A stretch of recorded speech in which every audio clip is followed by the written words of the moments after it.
Welcome to The Wobbly Middle, a podcast for women rethinking their careers in midlife. Today's guest is Carri Simmons. Hi, Carri. Patsy. Carri is one of my oldest friends.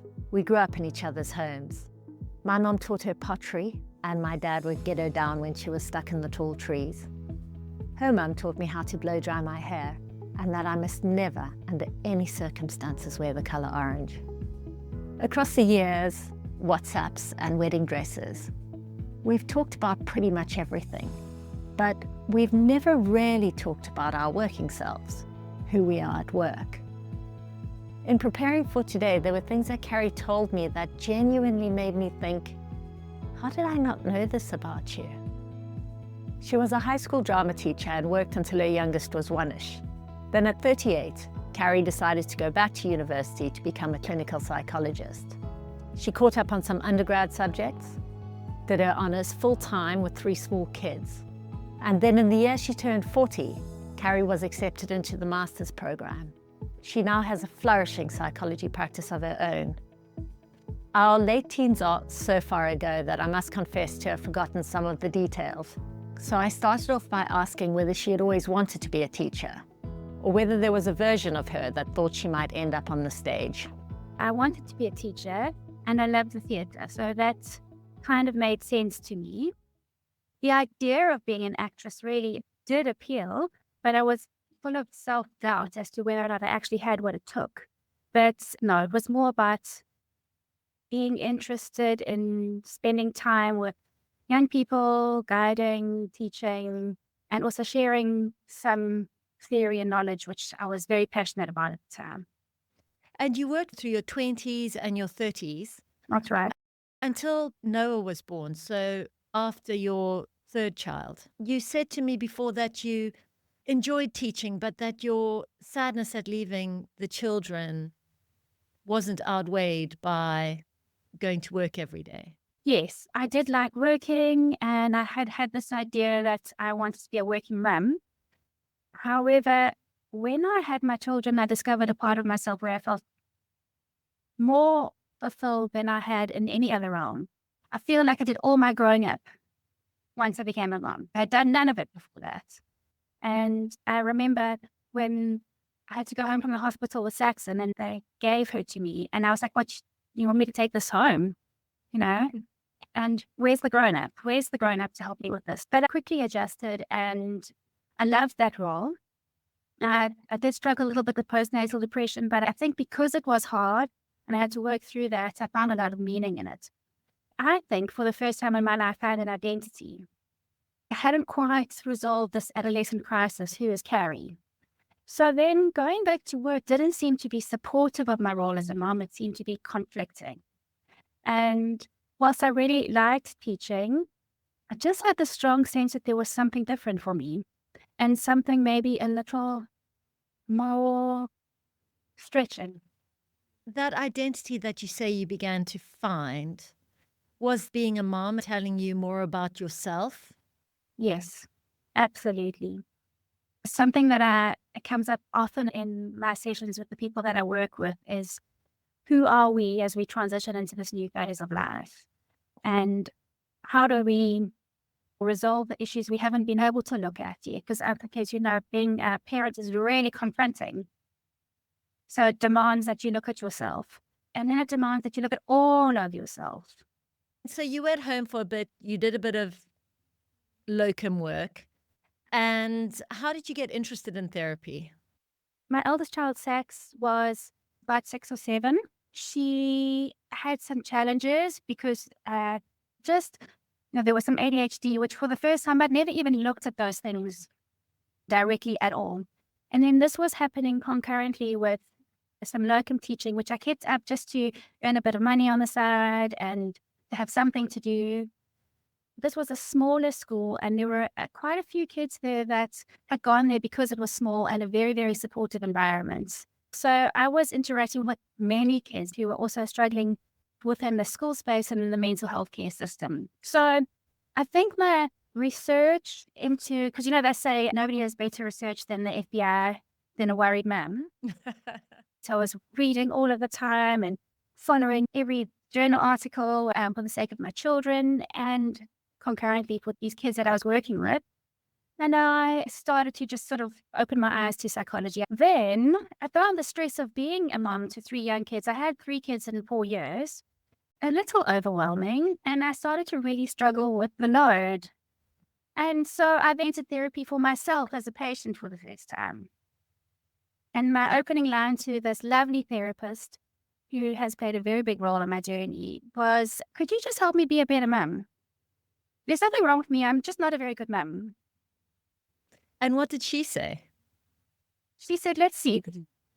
I actually can't remember what she said, but she was able to integrate it for me. But I think the main thing was I was exposed to another way of being by an individual who was potentially a lot like me. I didn't realize that the things I was interested in and my skill set could actually be applied to something where I could generate an income in another way than teaching. Yeah. But there was a pivotal moment where someone came into your life just briefly. And I'm reading the source. It's by a neuroscientist, Dr. Tara Swart. And I've read the first paragraph and thought of you. It says, life-changing opportunities pass us every day. A chance encounter with a potential partner, a comment that could open up a new career. In our frenetic lives, such fleeting moments are easily overlooked or dismissed. Do you know what I'm talking about? Yes, I know what you're talking about. I was at this meeting, which I really did not want to go to. And I also really did not want to go back to work. I was just finishing off my maternity leave with Noah. And it was really coming at me that I was dragging my heels. And I think as a mom, you know, that usually we're almost desperate for a little bit of grown-up time. And I was so conflicted. And I thought I'd try and escape this meeting. So I took the baby pram and pretended I needed to walk Noah around the driveway. And this lady who was on a prophetic team, it was a church meeting, came out to say, I didn't want to let you go until I told you that I wonder if there's something more for you and it's not too late for you to prosper. So, of course, I thought she was nuts.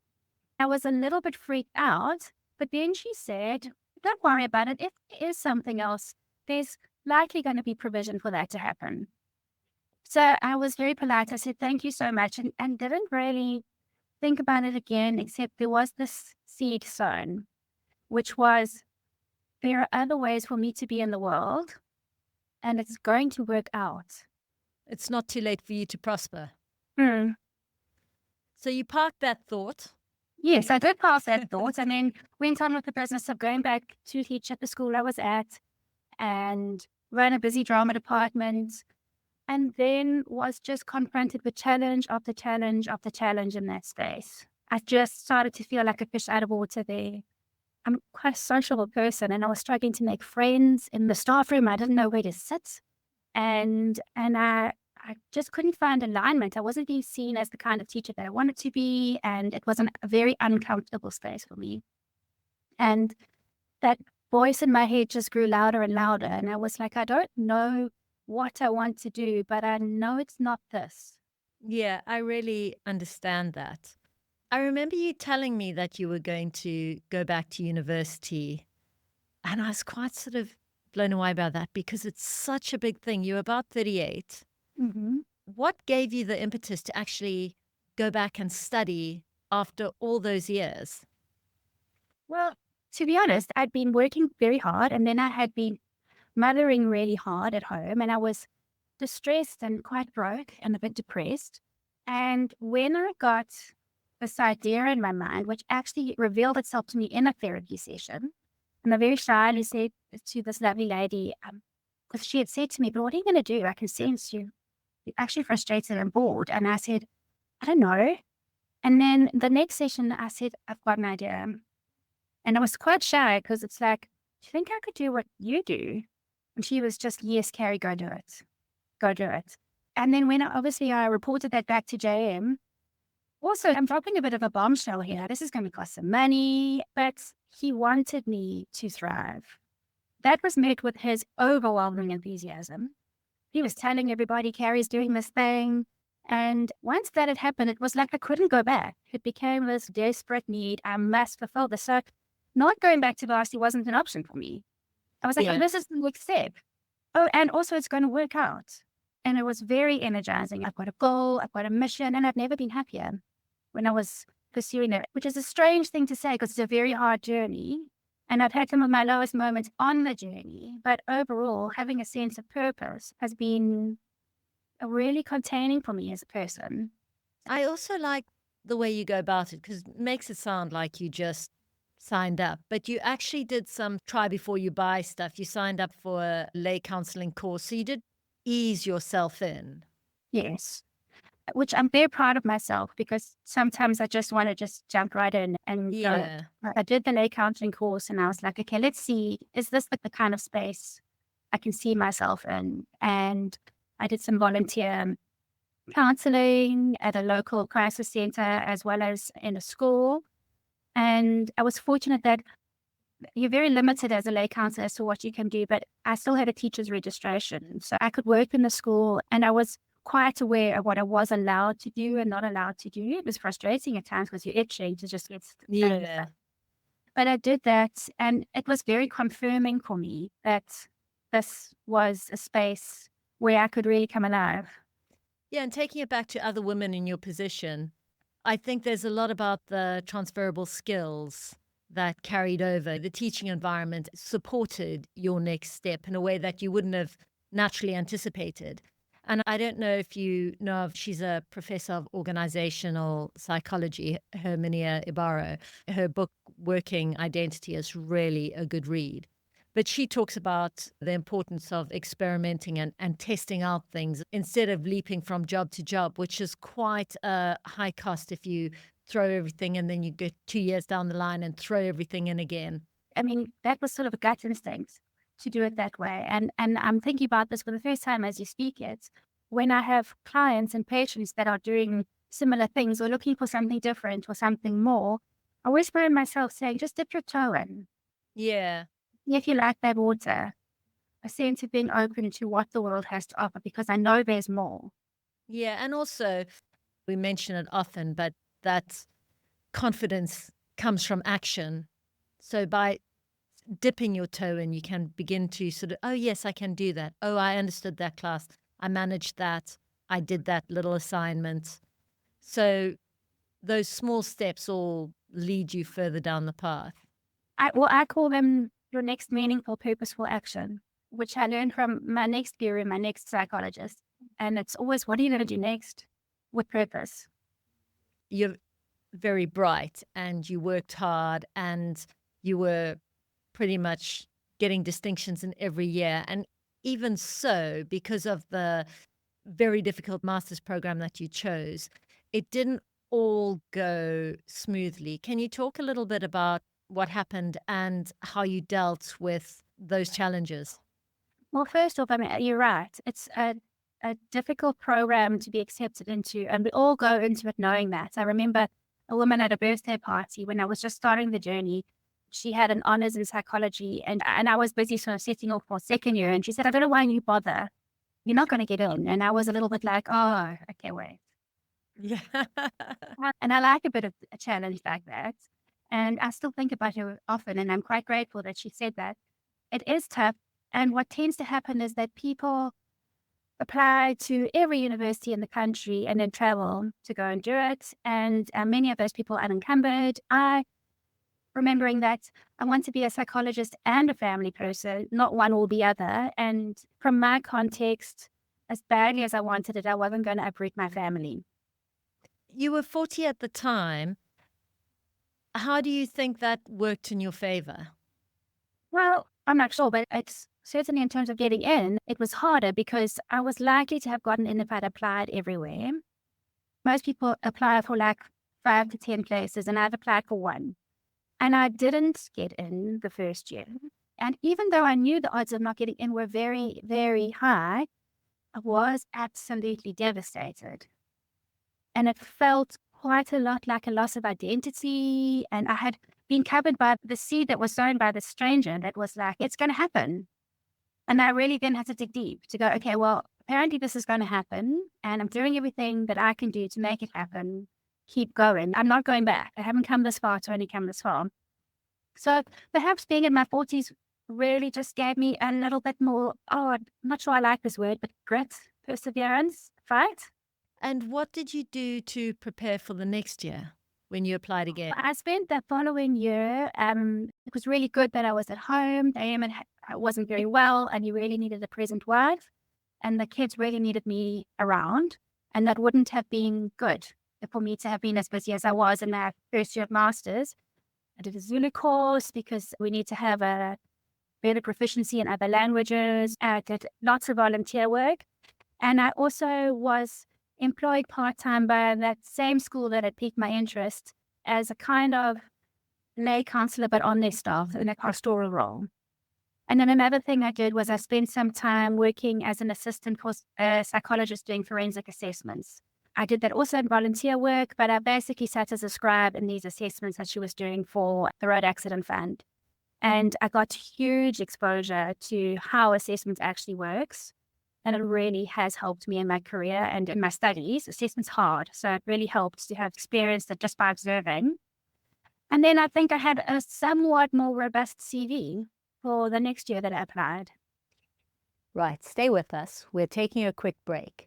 And when we come back, Carri shares what she tells the women who come to her feeling stuck. We talk about the women's health gap, but what does that feel like when you're living it? I'm Golda Arthur, and I'm the host of Overlooked, a podcast that features immersive and powerful stories about women's health.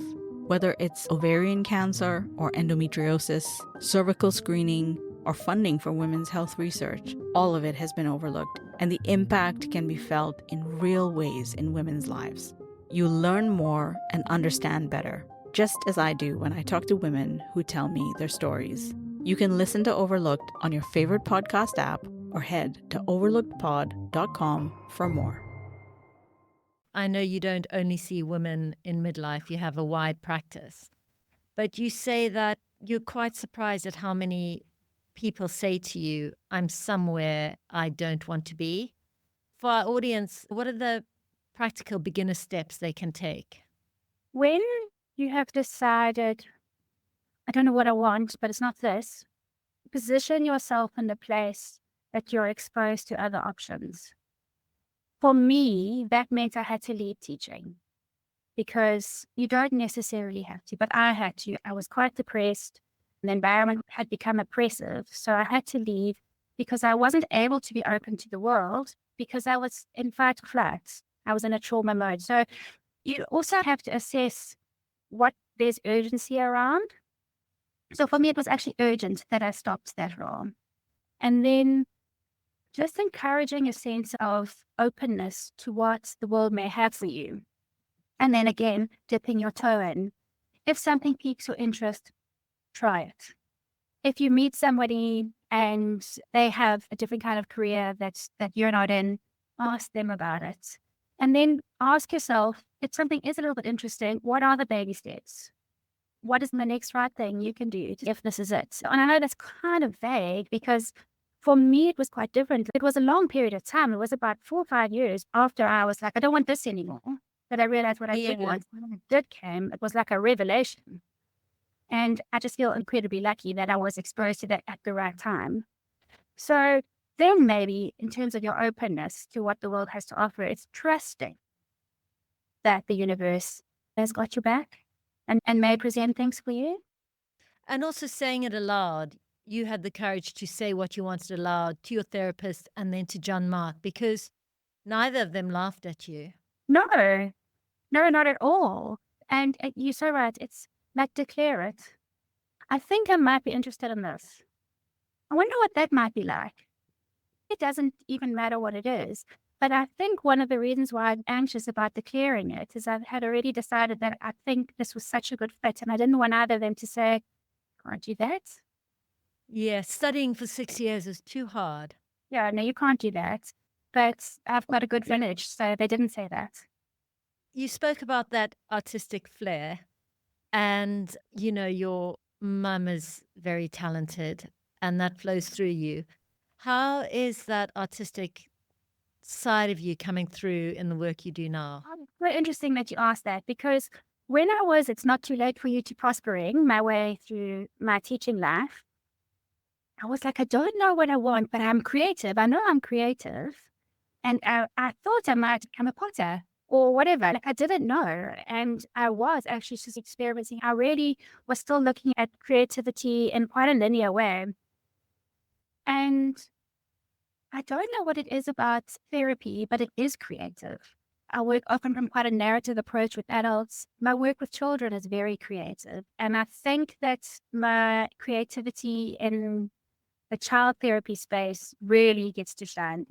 We draw, we create, we make things. We do lots of psychodrama, which I love. That's aligned. Puppet shows, lots of free play. And that creativity for me essentially is freedom and playfulness. And that for children is where they grow and heal because that's their language. And interestingly enough, I quite often take adults into my playroom too. Every now and again, I'll have an adult, we're doing a sand trade together because we always looking at inner child work. And I love going back there into that space with them. So I think maybe it's creative just in that you give yourself some freedom. Yeah, I think when we were growing up, our moms taught us to sew in your mom's. I tried, yeah. In your mom's beautiful sewing studio. And now I'm part of a very wonderful craft club. And we all bring our various talents. And it doesn't matter what we produce, but there's something about doing creative something together that really helps unlock something inside of us. And it is the highlight of my month. Yes. And also the creative product is an embodiment of something. When I've had very difficult moments in my own life, I've needed to create things. I once created this doll that embodied somebody that really hurt me. And it does release me. There's so much research into why it works psychologically and why I love to do creative things with adults too, if they'll allow me. But adults, we get quite cerebral quite quickly. This is maybe my work as a teacher has been so useful because you don't teach drama to create actresses. You teach drama to create an avenue for children to learn to be and to have some freedom and a whole bunch of other things. But essentially in the theatre, you try to mimic life, and in the psychotherapeutic space, you try to understand it. So if people are in a space where they're pretty flat, they don't know where their ideas are going to come from, are you suggesting just get some, Yeah. Look, if someone is feeling a bit flat and maybe at a crossroads in terms of what's next for me, they're often sort of bordering on some kind of depression-like state. And then for me, the medicine for depression, the primary medicine for depression is movement, nourishment, connection, rest. All of those things are windows to exposure of other things. Connection could be spending some time in the art class or writing the poem, trying to get your feelings out. So yeah, I am a big believer in externalizing what's on the inside so that you can figure things out. Carri, we ask this question of all our guests, but what would you tell your 30-year-old self, your younger self? What advice would you give that person? You are more capable than you think you are. So essentially that whole Glennon Doyle, you can do hard things. You actually are. Take the risk because it'll work out. Everything will be all right. So do you think you lacked some bravery? Not that it's easy to go teaching. There was definitely a lack of courage on my part. I left school not really knowing what my skills were, what I should study. And I remember I mentioned I hadn't done any growing up yet until I had babies. And I know that having babies is not the only way to grow up, but that was my story.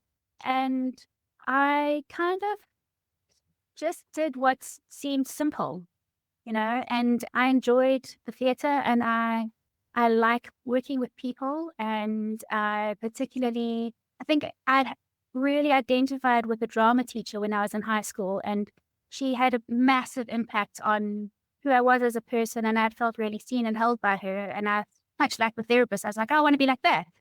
Your 20-year-old self wasn't the one who was thinking there are 5 places on that master's program and I'm going to have one of them. No, I was just doing the next thing wandering through life a little bit with my eyes shut. And I told myself a story, this was it. The thing is, it wasn't it. I'm very glad that teaching is part of my story, but it definitely wasn't a fit for me.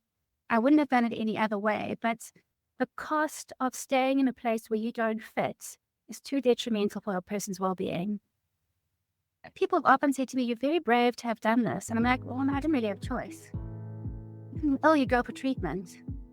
So I don't really see it as that. It's more like, okay, well, what am I going to do now? Because I've finally figured out that these shoes don't fit me. Carri, I think that's a great place to end the conversation. Thank you so much for coming on the Wobbly Middle.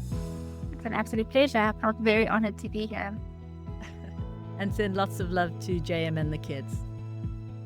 Thank you for listening to The Wobbly Middle. If you enjoyed this episode, you might also like our bonus episode, Pin It to Win It, all about the neuroscience of vision boards and how to make one. And if you have a moment, please leave a review and share the podcast with a friend. It really does make a difference.